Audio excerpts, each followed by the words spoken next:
Welcome to Wine Library TV. I am your host, Gary Vaynerchuk. And this is The Thunder Show, aka WLTV. And we have a tremendous episode. First and foremost, 3 new Thundercats in the house. My friend Ryan Young sent in a bunch of them. But these are 3 different ones. Rator and Panthro. And Chiara, I mean, this is unbelievable. I thank everybody who continues to send in Thundercats for the Thunder Show. The goal is to pack up this entire table, and more importantly, to have the largest collection of Thundercats in the human world. And today's show is extremely interesting and very, very valuable, I think, to many, many wine drinkers. So I'm extremely excited about it. Today's show is about a secret. I'm going to tell you what my wine secret is.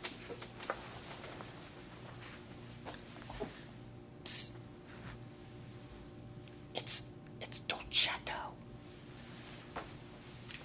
That's right, it is Dolcetto. In my opinion, Dolcetto is the grape, and especially from basically the one place it does come from. It is planted in a couple other places, but it comes from Piedmonte, and Piedmont is producing some of the great wines of the world, Barolos and Barbarescos, and everybody gets so excited about that and so focused on those wines. Meanwhile, quietly, in Alba and Doliani, which are 2 towns, and we'll get into that in a little bit, Dolcetto is thriving and producing, in my opinion, some of the best values in the entire world. Here's a little fun fact for you. I probably drink more Dolcetto going out than any other type of wine, period. And for the fact that I don't really love Italian restaurants, I prefer other styles, that is a huge statement. And so I'm really excited about this episode. We'll get into this in a quick second. Let me do a little house cleaning. First and foremost, I want to talk about the iPhone contest. I know we got the iPhone somewhere here. A lot of great ideas. I'm leaning towards doing something like we did for episode 300. While getting a lot of iPhone ideas, I was also getting a lot of compliments of how much fun they had while tasting alongside with me for episode 300. So I'm leaning towards doing a wine, and we'll do this in a couple weeks, a wine. You'll get it ahead of time. We'll do the episode date. You'll taste along, which is fun. More importantly, then you will put your tasting notes in corked. And then from corked tasting notes, we will randomly extract names and pull out of a hat, and somebody will iPhone. This way, you're forced to use corked, which makes me laugh. And more importantly, I think you'll see the merits and the excitement of what we can do, the power of those tools coming together. So I'm leaning towards that for the iPhone thing. We'll do that after the Jets' first game against the Patriots. We'll see what kind of mood I'm in, but we'll start setting that up for September. Other than that, way too many questions to why this show is called The Thunder Show, so let's get into it. Growing up, when cool things happened, instead of saying awesome and radical, though I did say those things as well, I would say, oh, that brought the thunder. Like if somebody made a great play, or if I did something, or the food was good, or whatever, that brought the thunder. And so I started doing that at some point with the wines, kind of kicked back in, just saying this wine brought the thunder, hence became the Thunder Show. Then we decided to make Thundercats our mascot. And the Thunder Show stands for not only, obviously, something that's great, but I hope it stands for a mentality, which is my mentality of, bringing people together, not being... bring preconceived notions, just kind of enjoying life for what it is. This show and this movement of changing the wine world is really most imperatively into changing someone's life. I think this opens up an enormous amount of people to a community that is so intaking. I mean, the wine community is tremendous, especially this new one we're creating. Also, so many things to explore. It really teaches you about not being price-driven, because wines that are expensive are not necessarily better than wines that are inexpensive. We're doing some amazing inexpensive wines today. Trying different things, embracing new things, and most importantly, I'm telling you, wine is this generation's board game. So many people emailed me and said how much fun they had. The wines were okay, they said Friday for episode 300, but the fact they were with 6 or 8 of their friends and they did something, that's what wine can do. That's where wine should be focused on for an amazing, epicurious experiment that brings family and friends together. Keep your mind open. Stop listening to ratings. Stop being put down by other people. Embrace your inner palate. Build your wine self-esteem. And let's enjoy this goddarn juice. I mean, geez, Mott. Let's enjoy it. And let's get right into the first wine that I'm going to enjoy. The Pecorino 2005 San Luigi Dolcetto di Damiani. Now, this wine is $14 US and is rated 88 points by Antonio Galani, who is now the wine critic for Robert Parker's Wine Advocate. I I'm a very big fan of this wine critic. Let me mention that right now. I have an enormous amount of respect for what he does, especially in Piedmont, where he was part of something called the Piedmont Report, which he always did. And so I'm a big, big fan of his, and I think he's definitely worth paying attention to. Pecorino has been a producer I've been very fond of. And now let's talk about Damiani in comparison to Alba, which is Dolcetto di Alba, which most people are familiar with. Dolcetto di Alba is north, slightly east of Damiani. Damiani's pretty close to the sea, so it gets a more over-the-top, bigger, extracted, let me dare to say, New World style of Dolcetto. Dolcetto is the grape, Damiani is the place, just like Alba will be the place. Dolcetto di Alba, Dolcetto from Alba. Dolcetto is... It's just a very sneaky little grape. It ripens early, so you pick it early. These are all 2005 wines. Let's talk about 2005 in Piedmont. It rained and hailed late, so a lot of the Nebbiolo, which goes into Barbaresco and Barolo, got damaged and didn't come through as strong. Dolcetto was picked early, hence really high quality because it was not damaged by the weather that came later. These are younger, earlier drinking wines. Dolcetto is just an enormous entity in Europe. Dolcettos are being consumed every part of Europe you turn. They're drinking it like it's got the god-darn cure inside. Meanwhile, here, it's like it's got the Black Plague inside. It is widely unconsumed. Many top wine shops carry 1 or 2 Dolcettos. It's really a scarcity. It makes absolutely no sense, and it comes down, and Mott, you know how this goes, it comes down to marketing. And more importantly, how Barolo and Barbaresco do in the States really affects how Dolcetto does because it's always qualified as a stepladder below, and so it doesn't have a high ceiling for price. These wines are $14, $16, $16, and $12. So I'm really excited about the quality. I think this is an opportunity. A lot of people are going to be upset with me. I've been holding on to this Dolcetto secret for a while. Somebody kind of knew that I was hot on Dolcettos and emailed me like a death threat. Like, if you talk about Dolcetto in the store and blow it up and make it impossible to find, I'm going to kick your ass. And so I don't prefer getting beat up, though, you know, with the wristband, I will take down house. But that being said, I understand this is a little bit of a whistleblowing. This is definitely going to be an eye-opening experience, and I'm so ecstatic and just excited for people to go out and try Dolcetto for the first time, because I think you will be shocked by the quality of wines that these produce from Piedmont, from Alba and Damiani. Great areas to grow wine, and just a great grape, and I'm really excited. Dolcetto translates to little sweet one, literally in Italian. So, you know, it is to be a youthful, early drinking wine, kind of like their Pinot Noir in some ways. Let's get into it. We shot a lot of knowledge there, so let's go. Really nice color. I'm really enjoying the color. I prefer the color. I'm into this color. I like this color. Color good. You can see your fingers through it, so it's not completely dark. Again, that Pinot Noir reference-esque. Let's give it a little bit of a smell. Very nice on the nose. Actually, a little bit of like a cinnamon custard aspect on the first whiff. Very pretty. I mean, this is getting very Fabrizi-esque. It's like after you do a no-no in the bathroom, you always got to go to the tss and make it better. I mean, lighting the matches, people do that. I'm not down with that. I'm much more into the... That's because I almost lit the store on fire when I was 16 with the matches. It's a whole long story. But with the Febreze, you get that little, like, springy, freshy, fresh flower action, but it's a little fake. That's kind of mixing in here with the cinnamon, you know, cinnamon bun I want to go with. Let's give it a whirl.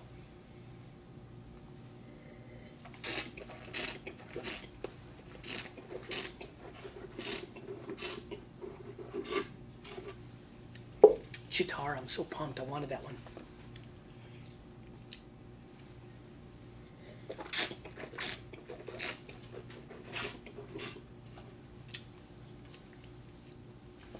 Very good complexity in the mouthfeel. I like the inner tannins on this wine. Very well structured. Has a really solid attack.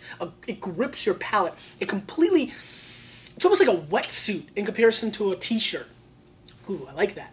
This is really wetsuiting your entire tongue. It's really attacking it. It's got really nice firm tannins. It's got a violet petal component to it. It's definitely very floral. Febreze, inexpensive Walmart potpourri comes to mind. I like the little hints of blackberry that are coming through, black currant. It's very dark wine. There's a chocolate-esque cocoa component. Not cocoa, dark chocolate. Like just really fine dark chocolate. It's a well-made wine. This is well-structured. This is serious wine. A little bit dull, a little one-dimensional. As many of those flavors as I popped out to you, it's kind of like, it's not charismatic. You know, it's like, it's like good-looking but not charismatic. You know, those guys do well for so long. And girls, for that matter. I like this wine. I'm going to score this wine 89 points. I'm going to go a point higher than Galani. I think this is a very good wine. I mean, it's $14. And once again, here's what's going to be difficult as I taste through these wines. These wines are good, boy. I mean, these wines bring the thunder consistently. I mean, this is not even the best example, and you can see it comes in as an 89 because it's just such a good wine. Now, what does 89 mean? Throw that crap in the garbage. You know what I think about points, but I got to use them because I'm a sports guy and I like them, so please be mad at me. Please, please, please stop emailing me. But that being said, it gives you a gauge. This is quality wine. This is well structured and it's real. There are so many $14 Australian Shiraz and California Cabernets, and you can't even buy Pinot below average now at $14, that it's nice to see a true wine come through at this price point. Good solid start. Now this is going to be exciting because Emilio Altare is one of the great producers in Piedmonte. 2005 Dolcetto di Alba. This wine is $16 US and 89 points, Antonio Galani. Let's give it a whirl.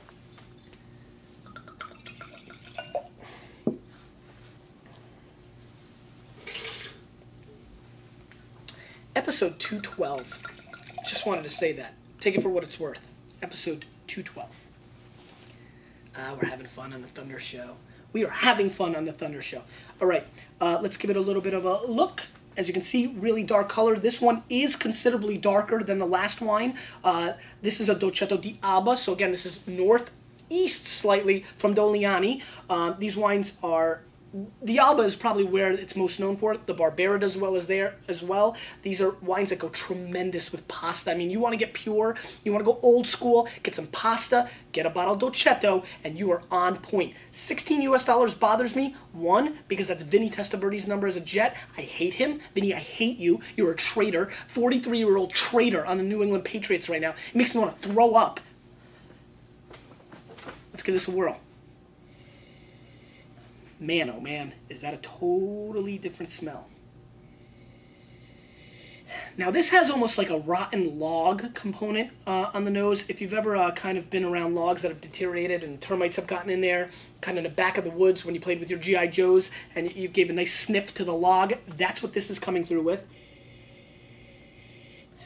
There's also a stinky stuff. There's definitely a cheese component. There's a solid component of sweaty 9th grade football season. You just went from 8th grade, you went to high school, so you're practicing in August. Sweaty jockstrap action going on in this nose. Doesn't sound the most appealing of all time, but there's a hint of that sweat. And you know, it's got like the pheromones. I mean, like some girls like when you sweat, you know, that actually works. There's some I'm telling you, there's chemical reactions. That being said, log, sweaty jockstrap, you know, I can see where people are not feeling cheese. I mean, this is stinky old world. Underlining under all that is a beautiful French truffle action. So there's a little chocolate, a little something to keep those people in bay. So it's a very awkward, different old world nose, which I prefer. A lot of new wine drinkers may not love this, but it's definitely got charisma in spades, and it should not be overlooked. Let's give it a whirl.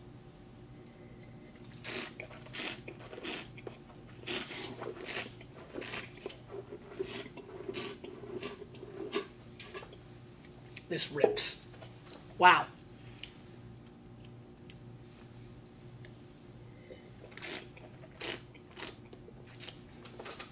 This just does it for me. This is black sour cherries mixed with truffles. And nobody loves truffles more than me. It's very subtle, but it's in there. There's some earthy tones as well, but not vegetal. A little leather action, a little raw meat. Just give me some raw meat.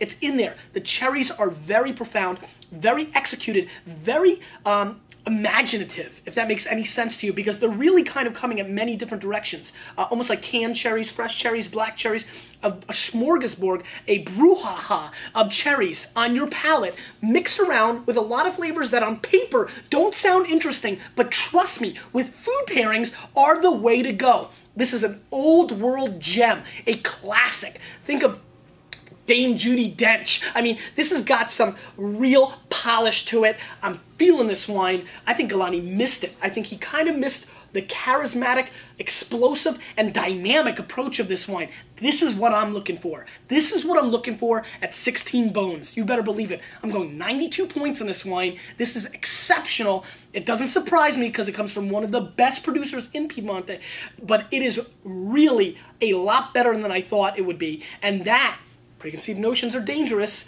and that off the bat has got me excited. Number 2, 16 bucks for the kind of wines that I think attract people to Barolos and Barbarescos that roll between 50 and 75 bones. And when you can buy 6 bottles of wine for the price of 1 wine bottle, and it's the same quality, you got me excited. Altari, you got me excited.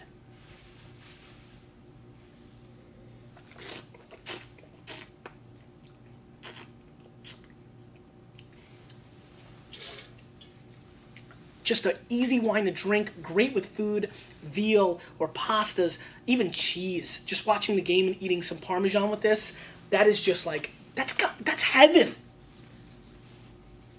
Let's move on. Chianetti, 2005, Dolcetto di Damiani, Brico Calero, and this is 2005 as well. And this producer brings the thunder. This is one of the better producers in entire Piedmont region. Chianetti is somebody I have just enormous respect for. I'm dying to try this wine. I'm super excited. $16 US, 90 points. Antonio Galani. You know, Dolcetto in Dogliani specifically reminds me of one other place in the world, Walla Walla. Walla Walla, as many of you know, I think is now the premier producer of wine in America. I know Napa and Sonoma, there's so many great places, but I just believe Washington State, specifically Walla Walla, has got it right now. Dogliani reminds me of Walla Walla 10 years ago. When I was tasting these Walla Walla wines, I'm like, my God, when the money and the marketing and the investment and the winemakers come here and really rock it out, let me say, spread the thunder, then this place is going to be for real. I still think Dogliani is one of these places where if a little bit more attention was paid to and people went in there and aimed higher, tried to go for wines that weren't DOCG classified and made blends and did different things, that they could produce some of the most exceptional and earth-shattering wines in all of Italy. So I'm keeping an eye out for that. This is coming with by far the best color of the 3 wines. I like that. Color is good. Let's give it a little bit of a smell. Very different. The first thing that came to mind is waterfall. It's got almost like a fresh spring, like a brook running through your backyard in English. Like a brook or a stream running through your backyard. And you washed your clothes in that stream. That's what I'm getting. It's almost like a soapy component on the nose. Very fresh water. I don't know how to explain. That's wild. It's very fresh water scented. Weird. There is a little bit of a raspberry component that's coming through in this. Pretty tight nose. These are young wines. It's 05s. Even though they're early consumption wines, it's still a little tight, still aromatically challenged. And when they go AC, I get a little SAD. But that being said, let's give it a little bit of a whirl.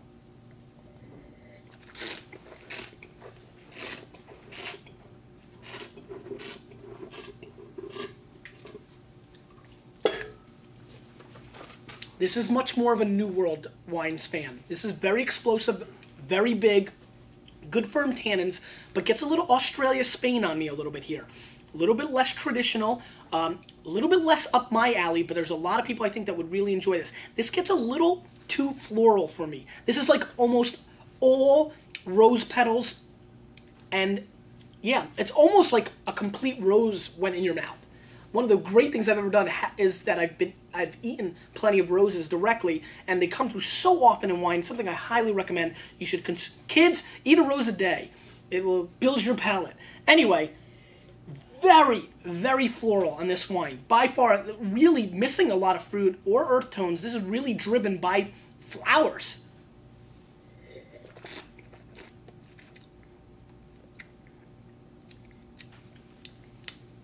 I can see why they call it Little Sweet One. This one's really doing its Dolcetto thing. It's a little soapy and flowery. I don't know how to say it. It's got good grip. I also like the overall complexity of this wine. It's like kind of the beefiest of the bunch. But the flavor itself is so floral and so one-dimensional, I can't get crazy excited. Galani prefers the flowers. I'm a little bit less of a flower guy. I'm going to go 88 points in this wine. I like it. I think it's very good. It's just really pales in comparison to the last wine, and it's good. You know, I had higher hope, preconceived notions. I mean, you know. Anyway, a good wine, very solid. This is where it goes, not by my points or my reactions. Go by the descriptions. Understand yourself. If you like sweaty socks and escargot and, you know, French cuisine and dirty, like Old Dirty Bastard, go with this one. If you like flowers, like Adrian Adonis, maybe you liked him, or the model, Rick Martel, or you just like flowers and things of that nature, you may want to go more in this direction.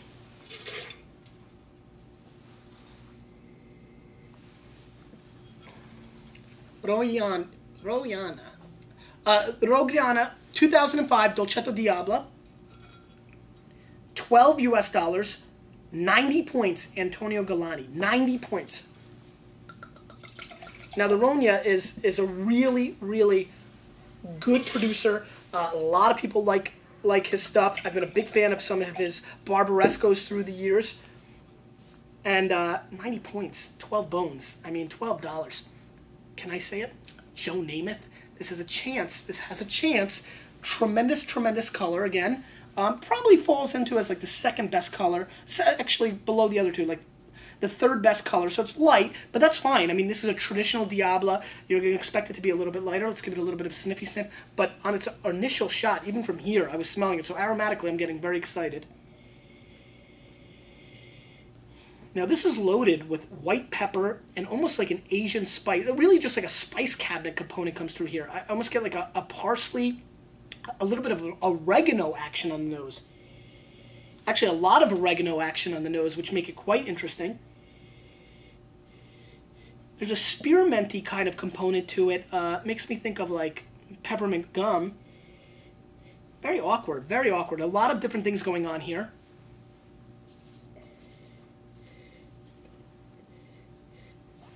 Interesting. I'm digging this wine. It's kind of interesting. God, it's a very interesting nose. And alcohol content in the back label says from 11 to 14%. That's wild. 11-14. Very, very interesting. God, like this nose. This is really aromatically intriguing. I mean, again, 12 bones. I could just sit here and smell this wine for hours. Trying to pull out anything else I can give to you, but not getting anything else, so let's give it a whirl.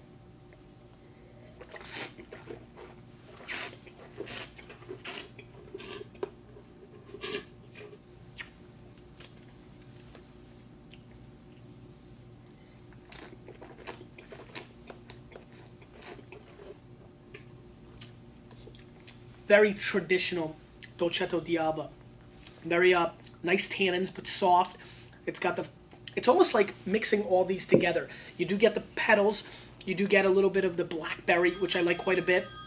The iPhone is ringing.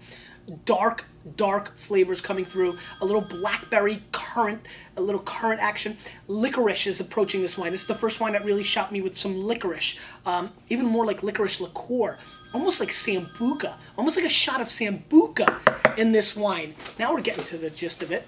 Little Sambuca action. Mix it with some, you know, maybe take a rose, gut it, put some Sambuca on it, take a shot out of that rose. That's kind of what this wine tastes like. I kind of like it. It's very different, very interesting. It's got good body weight. Again, all four of these wines are the kind of wines that are going to last between 2 and 4 years. I'm very high on doing pasta with them. I'm very high and adamant about you seeking out Dolcetto because I'll be very honest with you. 4 very different wines, very pleasurable in their own rights. I like the pleasure. This is going to get 89 points from me. As you can see, I mean, what did we say? 88, 89, and 90? I mean, this is basic, or 91 plus, yeah. Yeah, the Altade was...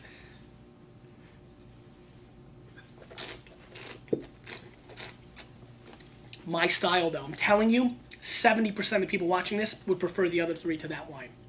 And that's what wine's all about. Individuality, different palates, different taste. But if I'm screaming anything, I am screaming for you to seek out Dolcetto in the next couple of days. Hours would be tremendous if you have it laying around. All in all, pretty good show today. I'm pretty pumped. Just happy about everything, really. Just want to continue to thank the Vayner Nation. The amount of love that I'm getting is enormous. We have a little video at the end of the show. Who did it? Victor Cotier. I'm very excited about that. Victor, thank you so much for sending in a video. We're going to be playing videos. A lot of people sending in intro videos. We decided to put them at the end because, you know, some people don't want to, like, watch them. And so that's kind of our thing. Question of the day. Have you ever had Dolcetto? If so, what's your favorite? And if not, when are you tasting it? Because you and a little bit of me, we are changing the wine world whether they like it or not.